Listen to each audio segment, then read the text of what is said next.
નમસ્કાર મિત્રો, આપ જોઈ રહ્યા છો સિટી રિપોર્ટ રાજકોટ. સંજય નંદેસરિયા હળવદ સાથે વાત કરવાની છે કે 100 વર્ષ કરતાં વધારે થયેલા હળવદની અમુક જે પૌરાણિક રસ્તાની જે કે ગલીઓ છે એના વિશેની ચર્ચા છે. વાત કરવાની છે હળવદના રેલવે સ્ટેશન રોડના સિદ્ધી ગલી નગરપાલિકા દ્વારા કઈ બાજુ જાય છે અને કઈ બાજુ વળાંક થઈ ગઈ છે.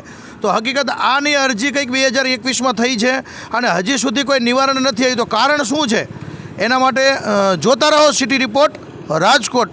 સંજય નંદેસરિયા હળવદ સાથે. બસ ગુલામ છે.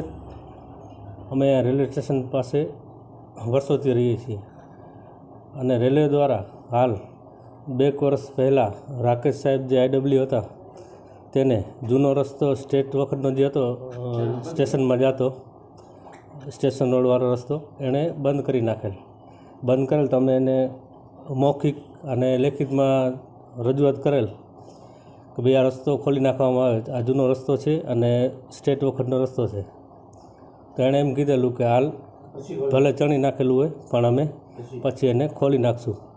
છતાં પણ એ લોકોએ ખોલ્યું નહીં અને અત્યારે હાલમાં એ લોકો દ્વારા બાંધકામ ચાલુ કરવા માટે, બિલ્ડિંગ બનાવવા માટે તે જે જાહેર રસ્તો હતો ત્યાં પણ બિલ્ડિંગ બનાવી રહ્યા છે અને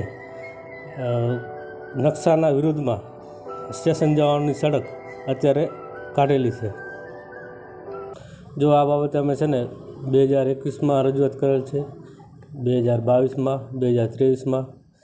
જો આ લોકો જેમ હતું પહેલાં જે સ્ટેટનો રસ્તો હતો એ રીતે જો આ લોકો નહીં ખોલી કરે અને અમને જે નડતરસિંહ ક્રોસમાં જે લોકોએ રસ્તો કર્યો છે એ લોકો રસ્તો બંધ નહીં કરે તો અમારે આ બાબતે સ્ટે લેવો પડશે અથવા કાયદેસરની કાર્યવાહી કરવી પડશે.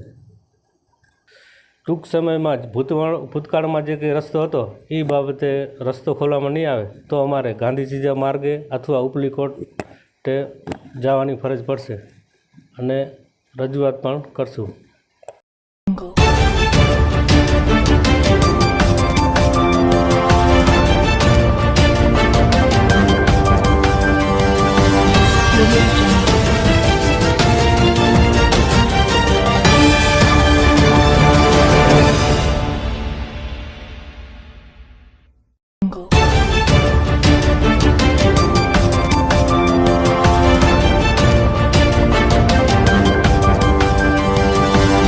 Thank you.